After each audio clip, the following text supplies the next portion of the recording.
Yes, good morning students. देखिए, कल हमने डिस्कशन किया था हीट एनर्जी के बारे में कि हीट एनर्जी क्या होती है या थर्मल एनर्जी क्या होती है।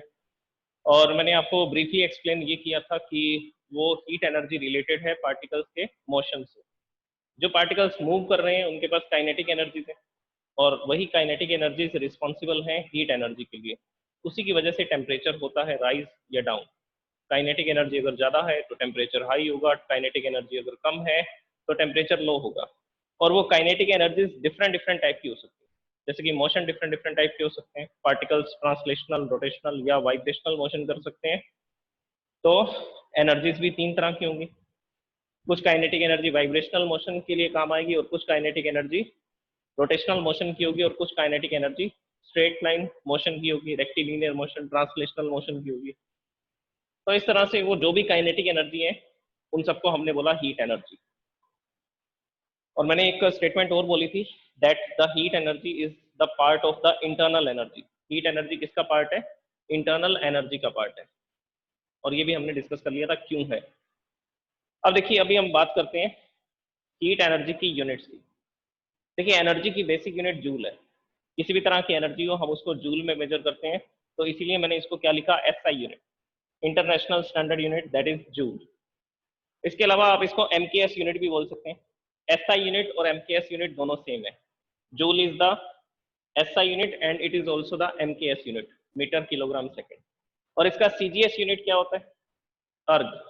सीजीएस यूनिट क्या होता है? अर्ग। और इसका सिंबल क्या है? E R G, small E R G लिखा जाता है इसको।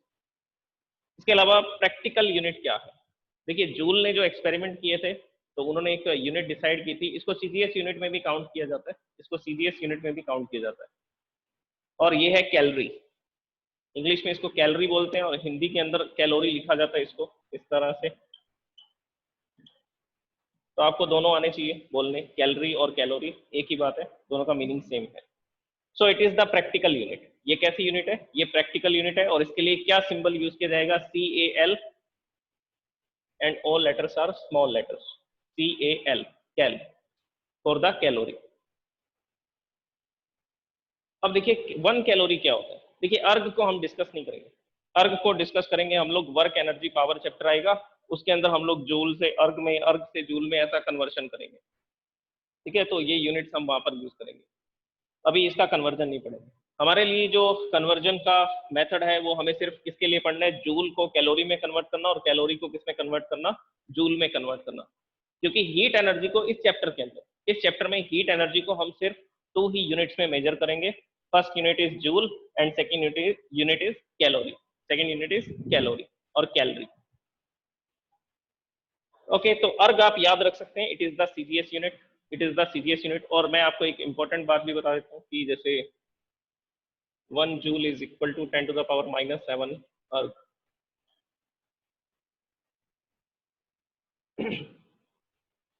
ये इसका कन्वर्शन होता है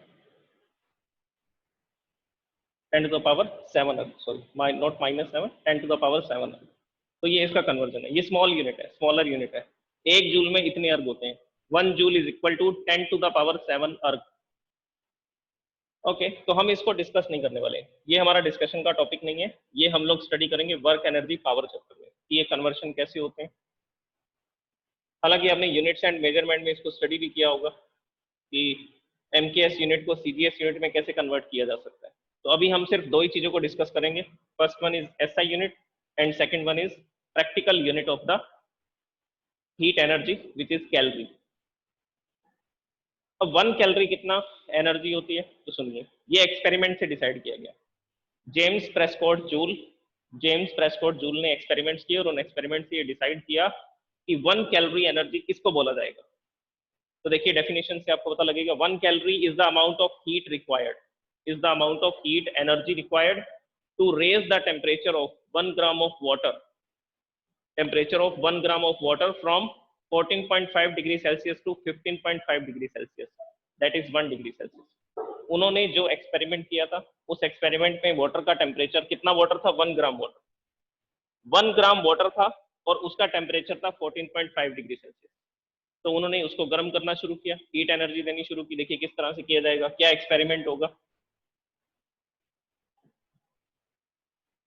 इसका एक्सपेरिमेंट समझ लीजिए। इसके लिए एक ट्राइपॉड स्टैंड की हेल्प लेंगे और इस ट्राइपॉड स्टैंड के ऊपर हम लोग क्या करेंगे, एक बीकर को रख सकते हैं। ऐसा सिंपल एक्सपेरिमेंट है, जनरल एक्सपेरिमेंट। और इस बीकर के अंदर क्या लिया, 1 ग्राम वाटर, ठीक है। ऐसा 1 ग्राम वाटर इसमें फिल कर दिया, बहुत कम वाटर होगा। एक्चुअल में 1 ग्राम से नहीं किया गया, 1 किलोग्राम वाटर से एक्सपेरिमेंट किया गया था, वो भी मैं आपको बता दूंगा कितना होगा। तो ये 1 ग्राम वाटर है और यहाँ पर हमने क्या किया, एक थर्मोमीटर लगा दिया इस वाटर के टेम्परेचर को मेजर करने के लिए, और इस थर्मोमीटर के ऊपर यहाँ पर रीडिंग्स लिखी होंगी। तो अभी ये 14.5 डिग्री सेल्सियस रीडिंग बता रहा है। और इसको हीटअप करने के लिए यहाँ पर क्या लगाएंगे, बर्नर लगाएंगे। बर्नर लगा करके हम इसको क्या करेंगे, ऐसा गर्म करेंगे, हीटअप करेंगे। तो जैसे ही हीटअप करेंगे धीरे धीरे इसका टेम्परेचर राइज होगा, और राइज होते होते कितना हो जाएगा, 15.5 डिग्री सेल्सियस। तो अल्टीमेटली कितना चेंज आया, टेम्परेचर डिफरेंट, टेम्परेचर में चेंजेस आए 1 degree Celsius. 1 degree Celsius increase हो गया।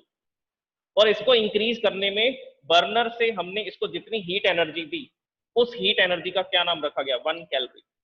उस हीट एनर्जी का क्या नाम रखा गया, 1 कैलोरी। तो सिंपल सी डेफिनेशन है कि 1 ग्राम पानी लीजिए, 1 ग्राम वाटर, 1 ग्राम वाटर लीजिए, उसको हीटअप कीजिए, और उसका टेम्परेचर जब 1 डिग्री सेल्सियस बढ़ जाएगा तो हम बोलेंगे कि आपने जो हीट एनर्जी इस वाटर को दी थी वो हीट एनर्जी है 1 कैलोरी। अगर 1 ग्राम वाटर का टेम्परेचर हम 1 डिग्री सेल्सियस राइज कर रहे हैं, बढ़ा रहे हैं, तो उस समय आप उसको गर्म करने में, हीट करने में जितनी एनर्जी दे रहे हैं, उस हीट एनर्जी को बोला जाएगा 1 calorie. So this is the definition of 1 calorie. और टेम्परेचर चेंज का ये होने का रीजन क्या है, ये 14.5 टू 15.5 डिग्री सेल्सियस क्यों लिखा गया, उसका रीजन ये है कि 1 ग्राम वाटर के लिए 14.5 से 15.5 डिग्री सेल्सियस करने के लिए 1 कैलोरी हीट एनर्जी की ही रिक्वायरमेंट होती है। 1 कैलोरी हीट एनर्जी की रिक्वायरमेंट होती है। अभी एक टॉपिक आएगा specific heat capacity. Specific heat capacity, उसमें आपको पता लगेगा कि यहाँ पर ये 14.5 टू 15.5 डिग्री सेल्सियस क्यों लिखा गया। ओके, वो हम बाद में डिस्कस करेंगे। अभी आप जनरल डेफिनेशन याद रख सकते हैं कि 1 ग्राम वाटर को हीटअप करते हैं और उसका टेम्परेचर 1 डिग्री सेल्सियस इंक्रीज करते हैं, तो आपने जितनी भी हीट एनर्जी दी उसका टेम्परेचर 1 डिग्री सेल्सियस बढ़ाने के लिए उस हीट एनर्जी को बोला जाएगा 1 कैलोरी। उस हीट एनर्जी को बोला जाएगा 1 कैलोरी। अब मैं आपको ये सिखाने वाला हूं कि कैलोरी को जूल में या जूल को कैलोरी में कैसे कन्वर्ट किया जाता है, क्योंकि अल्टीमेटली इस चैप्टर में हमें यही तो करना है। हीट एनर्जी कभी जूल में दी जाएगी, कभी कैलोरी में दी जाएगी। तो हमें क्वेश्चन को सॉल्व किस में करना है, वो डिपेंड करेगा कैलोरी में करना है या जूल में करना है। ऐसा यूनिट में करना है तो जूल में सॉल्व करना पड़ेगा क्वेश्चन को। तो हो सकता है हमें कन्वर्शन करना पड़े इस चैप्टर के अंदर, और करना भी पड़ेगा। अब देखिए क्या कन्वर्शन होगा। So here I am writing mechanical equivalent of heat. इसके लिए भी एक एक्सपेरिमेंट मैं आपको बताता हूँ। Mechanical equivalent of heat.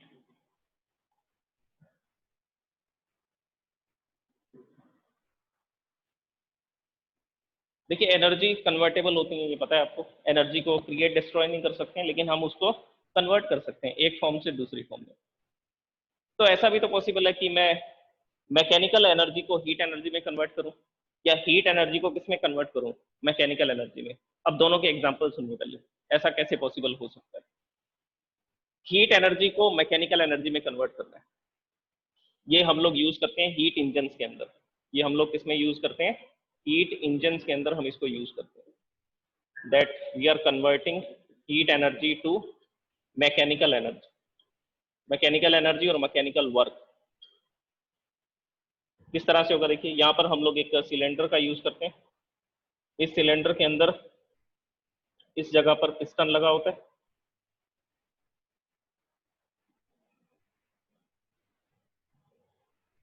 अभी ये पिस्टन इस जगह पर है, तो हमने इसकी पोजीशन को नोट डाउन कर लिया। और यहाँ पर गैस भरी हुई है, गैस इसके अंदर हमने फिल कर रखी है। यहाँ लगाएंगे बर्नर, बर्नर लगा करके कौन सी एनर्जी देंगे, हीट एनर्जी। तो यहाँ पर मैं इसको क्या प्रोवाइड कर रहा हूँ, हीट एनर्जी। बर्नर को स्टार्ट किया, इसको मिली हीट एनर्जी। यहाँ पर जो गैस है वो हीटअप होगी, हीटअप होगी तो पार्टिकल्स की काइनेटिक एनर्जी बढ़ेगी। अब ये पार्टिकल्स फास्ट मूव करेंगे, ऐसा तेजी से जाकर के इस पिस्टन के साथ कोलाइड करेंगे। यहाँ पर जो लगा हुआ है इसको क्या बोला जा रहा है, पिस्टन। अगर ये पार्टिकल पिस्टन के साथ जाकर के ऐसा कोलाइड करेंगे तो पिस्टन पर क्या लगाएंगे, फोर्स लगाएंगे, प्रेशर क्रिएट करेंगे। तो इस फोर्स की वजह से ये पिस्टन किस तरफ जाएगा, ये अपवर्ड डायरेक्शन में जाएगा। तो पिस्टन की पहले ये पोजीशन थी, अब ये पिस्टन इस पोजीशन पर आ चुका है। This is the second position, this is the second position, this is the first position. तो फर्स्ट से सेकंड पोजीशन में आने तक उसने क्या ट्रेवल किया, डिस्प्लेसमेंट। डिस्प्लेसमेंट को एस से लिखा जाता है। और ये पार्टिकल्स ने क्या लगाया इस पर, अपवर्ड डायरेक्शन में, अपवर्ड डायरेक्शन में इस पर लगाया फोर्स। तो जब मैंने हीट एनर्जी इसको दी, ये गैस के पार्टिकल्स जाकर के पिस्टन के साथ कोलाइड किए। कोलाइड करने से क्या हुआ, इस पिस्टन पर फोर्स लगा, फोर्स लगने से ये ऐसा डिस्प्लेस हो गया, ये पिस्टन ऊपर की तरफ, बाहर की तरफ चला गया, एक्सपेंशन हो गया। एक कंप्रेशन होता है, ये एक्सपेंशन हो रहा है। तो यहाँ पर वर्क हुआ ना, कैसे कैसे पता लगा वर्क हुआ, फोर्स इनटू डिस्प्लेसमेंट। पार्टिकल्स, ये जो गैस पार्टिकल्स हैं ये पिस्टन पर फोर्स लगा रहे हैं अपवर्ड डायरेक्शन में, और ये पिस्टन ऊपर की तरफ जा रहा है, तो ये यहाँ से यहाँ तक डिस्प्लेस हुआ। फोर्स इनटू डिस्प्लेसमेंट क्या हुआ, मैकेनिकल वर्क। तो इस एक्सपेरिमेंट में हीट एनर्जी किसमें कन्वर्ट हो रही है, मैकेनिकल एनर्जी में। अब दूसरा एक्सपेरिमेंट सुनिए जो जूल ने किया था। The complete name is James Prescott joule. इन्हीं के नाम पर क्या बनाई गई है, international standard unit, James Prescott joule. अब यहां पर मैं आपको बताने वाला हूं मैकेनिकल एनर्जी इसमें कन्वर्ट करेंगे हम हीट एनर्जी। और हीट एनर्जी अगर इंक्रीज हो रही है तो हम थर्मामीटर से मेजर कर लेंगे, टेम्परेचर इंक्रीज हो जाएगा। जैसे कि मान लीजिए हमने ये एक बीकर लिया, इस बीकर के अंदर था वाटर, बीकर में क्या था, वाटर था, और यहाँ पर हमने एक शाफ्ट लगाई। इस शाफ्ट के साथ में क्या लगे होंगे, पेडल्स लगे होंगे। Here I am making the pedals.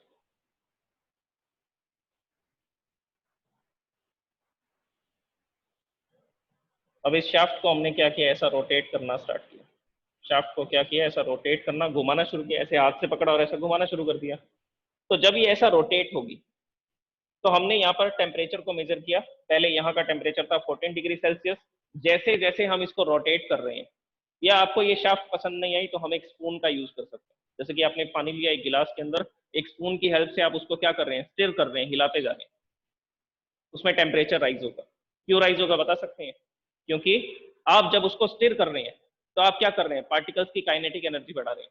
और पार्टिकल्स की काइनेटिक एनर्जी अगर इंक्रीज हो जाएगी तो उनकी हीट एनर्जी बढ़ जाएगी। अगर उनकी हीट एनर्जी इंक्रीज हो जाएगी तो उनका टेम्परेचर भी क्या हो जाएगा, राइज हो जाएगा, इंक्रीज हो जाएगा। तो यहाँ पर यही तो किया जा रहा है, मैकेनिकल वर्क ही तो किया जा रहा है। मेरे पास ये स्पून है, पानी का गिलास है, ये स्पून पर मैं फोर्स लगा रहा हूँ और स्पून को डिस्प्लेस कर रहा हूँ। Force into displacement, force into displacement, work, mechanical work. तो मैं मैकेनिकल वर्क को किस में कन्वर्ट कर रहा हूँ, हीट एनर्जी में। और कुछ समय बाद जब इसको स्थिर किया तो उसके बाद हमने देखा कि इसका टेम्परेचर कितना हो गया, 15 डिग्री सेल्सियस। कितना टेम्परेचर हो गया, 15 डिग्री सेल्सियस। इसका एक एग्जांपल और बताता हूँ मैं आपको। जैसे कि हम लोग थर्मस का यूज करते हैं। थर्मस एक क्या होता है, कंटेनर होता है जिसके अंदर हम लोग क्या कर सकते हैं, किसी भी हॉट मटेरियल को या कोल्ड मटेरियल को स्टोर कर सकते हैं, और अंदर की हीट बाहर नहीं जाएगी, बाहर की हीट अंदर नहीं आएगी, तो वो मटेरियल जिस टेम्परेचर पे था लगभग उसी टेम्परेचर पे रहता है। अब जैसे मान लीजिए आपने चाय बनाई, टी बनाई, टी बना करके उस थर्मस में फिल कर दी और आपने बॉटल को क्लोज कर दिया। अब धीरे धीरे क्या हो रहा है, रेडिएशन हो रहे हैं, वो चाय धीरे धीरे ठंडी हो रही है। अब आपने देखा 10 आवर्स के बाद में आपने देखा वो तो ठंडी हो चुकी होगी। धीरे धीरे वो, देखिए वो एक इंसुलेटर का काम करता है, लेकिन प्योर इंसुलेटर नहीं है, वो भी हीट एनर्जी को रेडिएट करेगा, अंदर की हीट बाहर आएगी, ठीक है। लेकिन अब आप उस थर्मस को खोलने से पहले उसको शेक कर लीजिए। जब उस थर्मस को शेक करेंगे तो आप देखेंगे उसका टेम्परेचर इंक्रीज हो चुका होगा। क्यों इंक्रीज हुआ, क्योंकि थर्मस को शेक करने में क्या कर रहे हैं, force into displacement, force into displacement, that is mechanical work. वो मैकेनिकल वर्क किस में कन्वर्ट हो रहा है, वो कन्वर्ट हो रहा है हीट एनर्जी। तो यहाँ पर भी तो यही हो रहा है। जब इस बीकर के अंदर जो वाटर था, उस वाटर को मैंने स्पून से ऐसा स्टिर करना शुरू किया, हिलाना शुरू किया, तो पार्टिकल्स की काइनेटिक एनर्जी बढ़ गई। पार्टिकल्स फास्ट मूविंग हो गए, पार्टिकल फास्ट मूविंग हो गए तो मतलब कि हीट एनर्जी बढ़ गई। और हीट एनर्जी बढ़ गई, इसका क्या एविडेंस है, इसका एविडेंस है कि आप लोग थर्मोमीटर यूज कर लीजिए। इस बीकर में थर्मोमीटर लगा दीजिए, वो थर्मोमीटर आपको टेम्परेचर बता देगा कि टेम्परेचर राइज हुआ या नहीं हुआ। टेम्परेचर राइज होगा। तो ये दो एक्सपेरिमेंट देख देख सकते हैं आप। इसमें हीट एनर्जी मैकेनिकल वर्क में कन्वर्ट हो रही है। इस पिस्टन में जो गैस थी, जब मैंने इसको गर्म किया, उसकी वजह से वो पिस्टन ऊपर की तरफ चला गया, तो हीट एनर्जी मैकेनिकल वर्क में कन्वर्ट होगी। इसमें इसमें मैकेनिकल वर्क कर रहे हैं, और वो किस में कन्वर्ट हो रहा है? वो कन्वर्ट हो रहा है हीट एनर्जी। तो मैकेनिकल एनर्जी को हीट एनर्जी में, हीट एनर्जी को मैकेनिकल एनर्जी में कन्वर्ट किया जा सकता है। अगर ऐसा पॉसिबल है तो जूल ने इसके लिए एक फॉर्मूला डिसाइड किया, क्योंकि उस समय पर यह माना जाता था कि हीट एनर्जी एक डिफरेंट टाइप की एनर्जी है, तो इसकी यूनिट भी अलग होनी चाहिए। लेकिन बाद में समझ आया कि ये तो पार्टिकल के मोशन से रिलेटेड है, और पार्टिकल के मोशन से रिलेटेड है तो मतलब काइनेटिक एनर्जी है, और काइनेटिक एनर्जी को जूल में मेजर करते हैं। तो पहले हीट एनर्जी की यूनिट अलग थी, पहले हीट एनर्जी की यूनिट थी कैलोरी। बाद में ये डिसाइड किया गया कि सभी तरह की एनर्जीज जो है उनको किसमें मेजर किया जाना चाहिए? उनको जूल में मेजर किया जाना चाहिए, क्योंकि एनर्जीज तो कन्वर्टेबल है ना, वो चेंज हो सकती हैं एक फॉर्म से दूसरी फॉर्म में, और सभी जूल में मेजर की जाती हैं अब। लेकिन पहले कैलोरी में मेजर की जाती थी, क्योंकि इसको अलग टाइप की एनर्जी माना जाता था। वो तो बाद में समझ आया कि पार्टिकल के मोशन से रिलेटेड है। अब सुनिए, इसी एक्सपेरिमेंट के थ्रू जिसमें मैकेनिकल वर्क से हीट एनर्जी प्रोड्यूस की जा रही है, तो जूल ने ये सोचा कि अब मेरे को कैलोरी और जूल को इक्विवेलेंट करना पड़ेगा। कैलोरी और जूल को क्या करना पड़ेगा? इक्विवेलेंट करना पड़ेगा, क्योंकि हीट एनर्जी भी तो एक टाइप की एनर्जी है, और एनर्जी को जूल में मेजर किया जाता है, तो इसमें रिलेशन बनाना था। अब देखिए किस तरह से रिलेशन बनाया गया। तो उन्होंने बोला कि जो भी आप मैकेनिकल वर्क करते हैं और उसमें जितनी भी हीट एनर्जी प्रोड्यूस होती है, या इस एक्सपेरिमेंट की बात करें, आप जितनी भी हीट एनर्जी देते हैं और उससे जितना भी मैकेनिकल वर्क होता है, दोनों बातें बोल सकते हैं। आपने जितना मैकेनिकल वर्क किया उससे जो हीट एनर्जी प्रोड्यूस हुई, फर्स्ट स्टेटमेंट। सेकंड स्टेटमेंट, हमने जितनी हीट एनर्जी दी उससे जो मैकेनिकल वर्क हुआ, सेकंड स्टेटमेंट। दोनों बोली जा सकती हैं, लेकिन जो मैकेनिकल वर्क और हीट का रेशियो है, इनका जो रेशियो है, it is always a constant, and this constant is known as Joule's mechanical equivalent of heat. Here J is joules mechanical equivalent of heat। Joule's mechanical equivalent of heat, ये कोई quantity नहीं है, it is not a quantity. ये सबसे important बात है, ये कोई क्वांटिटी नहीं है, जैसे आप फंडामेंटल क्वांटिटीज पढ़ते हैं। It is not a quantity, it is a factor, एक फैक्टर है जो काम आएगा हीट एनर्जी को वर्क में कन्वर्ट करने में, और वर्क को हीट एनर्जी में कन्वर्ट करने में, अल्टीमेटली कैलोरी को जूल में कन्वर्ट करने में और जूल को कैलोरी में कन्वर्ट करने में। तो इसके लिए हम इसका यूज करेंगे। अब सुनिए आगे की बात। जैसे कि हमने वर्क किया 4186 जूल का। एक एग्जांपल ले रहे हैं, जैसे अभी एक एग्जांपल बताया था मैंने कि एक बीकर के अंदर हमने क्या लिया, एक स्पून का यूज किया। ये स्पून का यूज कर रहे हैं और इस वाटर को क्या करते जा रहे हैं, वाटर को स्टिर करते जा रहे हैं, हिलाते जा रहे हैं। तो मैं ऐसा करने में कितना वर्क कर रहा हूँ? मैं ऐसा करने में 4186 जूल का वर्क कर रहा हूँ। तो हमने देखा कि यहाँ पर कितनी हीट एनर्जी प्रोड्यूस हुई, यहाँ पर हीट एनर्जी प्रोड्यूस हुई 1000 कैलोरी। कितनी हीट एनर्जी प्रोड्यूस हुई? 1000 कैलोरी की। ये एक्चुअल एक्सपेरिमेंट है। अगर 4186 जूल का वर्क करता हूँ तो कितनी हीट एनर्जी प्रोड्यूस होती है? 1000 कैलोरी। तो कितनी हीट एनर्जी प्रोड्यूस हो रही है? 1000 कैलोरी। तो अब यहाँ से हम जे की वैल्यू निकाल सकते हैं। वर्क कितना किया? वर्क किया हमने 4186, और कितनी हीट एनर्जी प्रोड्यूस हुई? 1000 कैलोरी।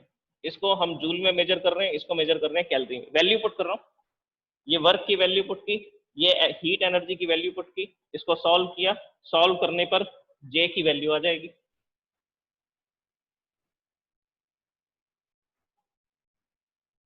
सॉल्व करने पर किसकी वैल्यू आ जाएगी? जे। सो जे इज 4.186, और यूनिट क्या बनेगी? Joule per calorie. Joule per calorie. So this is the J, इसको जे बोला जाता है, Joule's mechanical equivalent of heat. This is the Joule's mechanical equivalent of heat. अब सिंपल सी बात ये है कि वर्क को, मैकेनिकल एनर्जी को हीट एनर्जी में कन्वर्ट करना है, या हीट एनर्जी को मैकेनिकल एनर्जी में कन्वर्ट करना है, तो इस नंबर का मल्टीप्लाई या डिवाइड करना पड़ेगा। इस नंबर का मल्टीप्लाई या डिवाइड करना पड़ेगा। अब फिर से सुनिए, एक्सपेरिमेंट को और चेंज करते हैं। अब हम लोग वर्क करने वाले हैं कितना, यही सेम एक्सपेरिमेंट है, वही बीकर है और उसके अंदर हमने एक स्टीरर का यूज किया और इस वाटर को स्टीर करते जा रहे हैं, हिलाते जा रहे हैं और वर्क कर रहे हैं 8372 जूल का वर्क किया। जब मैंने इतना वर्क किया इसको स्टीर करने में, हिलाने में, तो एक चीज मैंने नोटिस की कि यहाँ पर कितनी कैलोरी की हीट प्रोड्यूस हो रही है, कितनी कैलोरी की हीट प्रोड्यूस हो रही है, 2000 कैलोरी, 2000 कैलोरी। ये सेकंड एक्सपेरिमेंट है। वर्क कितना किया, 8372 जूल का, और कितनी कैलोरी की हीट प्रोड्यूस हुई, 2000 कैलोरी। अब इस फॉर्मूला में वैल्यू पुट करते हैं, फॉर्मूला में वैल्यू पुट की 8372 डिवाइड बाय 2000। जब हमने इसको सॉल्व किया फिर से आंसर आया 4.186 जूल पर कैलोरी, यही आंसर है। तो जूल की जो ये मैकेनिकल इक्विवेलेंट ऑफ हीट है वो यही तो है, इसमें यही तो ये बताना चाह रहा है कि वर्क और heat energy, mechanical energy, mechanical work और हीट एनर्जी, इनका जो रेशियो है it is always a constant. कि आप कोई भी मैकेनिकल वर्क कर रहे हैं और वो किस में कन्वर्ट हो रहा है, हीट एनर्जी में, या आप कोई हीट एनर्जी दे रहे हैं उससे क्या हो रहा है, मैकेनिकल वर्क हो रहा है, उससे क्या हो रहा है, मैकेनिकल वर्क। लेकिन उन दोनों का रेशियो हमेशा कैसा रहेगा, एक कांस्टेंट रहेगा, and that constant is 4.186 joule per calorie, and that constant is 4.186 joule per calorie. तो ये सारा का सारा आंसर आ गया यहाँ पर हमारे पास। ये Joule's mechanical equivalent of heat की वैल्यू कितनी होती है, ये मैंने आपको बताया, इट इज ए फैक्टर, ये factor, it is a factor, quantity नहीं है, 4.186 जूल पर कैलोरी। तो इन एक्सपेरिमेंट्स के बाद ये डिसाइड किया गया कि वर्क और एनर्जी, मैकेनिकल वर्क और एनर्जी, इन दोनों का रेशियो कैसा रहता है, ऑलवेज कांस्टेंट, हमेशा एक कांस्टेंट रहता है, and that constant is 4.186, that constant is 4.186। अब देखिए इस कांस्टेंट का क्या यूज है, ये तो मैंने आपको मेथड बताया कि किस तरह से ये कांस्टेंट निकाला जूल में, क्या कैलकुलेशंस की। अब इस कांस्टेंट का क्या यूज है, ध्यान से समझ लीजिए। अगर आपको हीट एनर्जी को, हीट एनर्जी को Q से लिखते हैं, कैपिटल Q से, अगर आपको हीट एनर्जी को कन्वर्ट करना है किसमें, मैकेनिकल वर्क में, हीट एनर्जी को आपको कन्वर्ट करना है मैकेनिकल वर्क में, और वर्क को किसमें मेजर करते हैं, जूल में मेजर करते हैं। ओके, तो क्या करेंगे, यहां पर हम इसको करेंगे multiply by J, multiply by J, J की वैल्यू मैंने आपको बता दी, J is 4.186 joule per calorie, this is the value of J. अगर हीट एनर्जी को वर्क में कन्वर्ट करना है तो जे से मल्टीप्लाई कर दीजिए, मतलब 4.186 से इसको क्या करना पड़ेगा, मल्टीप्लाई करना पड़ेगा। ओके, और अगर आपको वर्क को हीट एनर्जी में कन्वर्ट करना है, मतलब कि जूल को कैलोरी में कन्वर्ट करना है, अगर जूल को कैलोरी में कन्वर्ट करना है तो इसका रिवर्स कर दीजिए, divide by J, divide by J. तो ये चीज आप नोट कर लीजिए, ये सबसे इंपॉर्टेंट बात है कि कैलोरी को जूल में कन्वर्ट करना है तो जे से मल्टीप्लाई करते हैं, कैलोरी को जूल में कन्वर्ट करना है तो जे से मल्टीप्लाई करते हैं, और अगर जूल को कैलोरी में कन्वर्ट करना है तो जे से डिवाइड करते हैं, और जे की वैल्यू कितनी होती है, 4.186 जूल पर कैलोरी। अब एक और बात सुनिए, 1 कैलोरी में कितने जूल होते हैं, 1 calorie is equal to 4.186 joule, ये भी नोट कर लीजिए, 1 calorie is equal to 4.186 joule, एक कैलोरी का मतलब है 4.186 जूल। तो ये हमने क्या कर दिया, कन्वर्शन कर दिया ना, कैलोरी को जूल में कन्वर्ट कर दिया या जूल को कैलोरी में कन्वर्ट कर दिया। तो मैं आपसे पूछूंगा कि 1000 कैलोरी में कितने जूल होते हैं, तो क्या सिखाया मैंने, अभी मेरा क्वेश्चन है 1000 calorie, 1000 calories, how much joule, कितने जूल होंगे इसमें, तो क्या करना है, मल्टीप्लाई बाय जे। ये 1000 कैलोरी था, इसको आपको किससे मल्टीप्लाई करना है, जे से, और जे की वैल्यू कितनी है 4.186। तो 1000 कैलोरी को जैसे ही मैं किससे मल्टीप्लाई करूंगा, जे से मल्टीप्लाई करूंगा, जे से मल्टीप्लाई करते ही मेरे पास जो भी आंसर आएगा वो किसमें आ जाएगा, वो आ जाएगा जूल में। So it is 4186 joule, 4186 joule. तो देख लीजिए इस तरह से हम क्या कर सकते हैं, कन्वर्ट कर सकते हैं। फिर से सुन लीजिए, हीट को जूल में कन्वर्ट करना है तो जे से मल्टीप्लाई करना है, और अगर जूल को कैलोरी में कन्वर्ट करना है तो जे से डिवाइड करना है, तो जे से डिवाइड करना है। अभी मैंने आपको दो एग्जांपल्स बता दिए, 1 calorie is equal to 4.186 joule और 1000 calorie is equal to 4186 joule.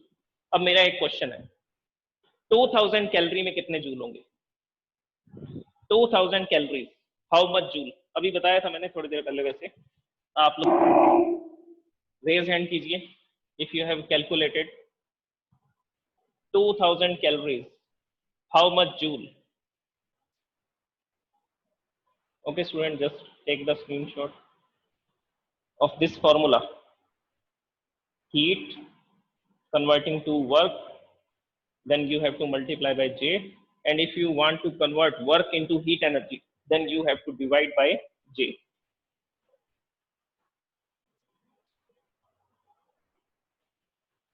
Okay तो ये सब हमने डिस्कस कर लिया। अब इसके बाद हम लोग डिस्कस करेंगे टेम्परेचर के बारे में। व्हाट इज टेम्परेचर, टेम्परेचर क्या होता है ये हम लोग जानते हैं, it is a physical quantity, fundamental physical quantity. ये एक फंडामेंटल क्वांटिटी है, 7 क्वांटिटीज है फंडामेंटल क्वांटिटीज, ठीक है, जैसे कि मास, लेंथ, टेम्परेचर, इसके अलावा करंट, ये सब फंडामेंटल क्वांटिटीज है। सो temperature is also a fundamental quantity. तो अब टेम्परेचर के बेस पर हम ये सब डिस्कस करेंगे, और उसके साथ साथ टेम्परेचर के बेसिस पर हम लोग फिर से हीट एनर्जी को डिस्कस करेंगे। अब एक और डेफिनेशन बनेगी हीट एनर्जी की, 2-3 डेफिनेशन तो मैंने आपको कल बताई थी, अब कल हम डिस्कस करेंगे एक डेफिनेशन और on the basis of temperature, temperature के बेस पर। Okay, now you can raise hands if you have any doubt.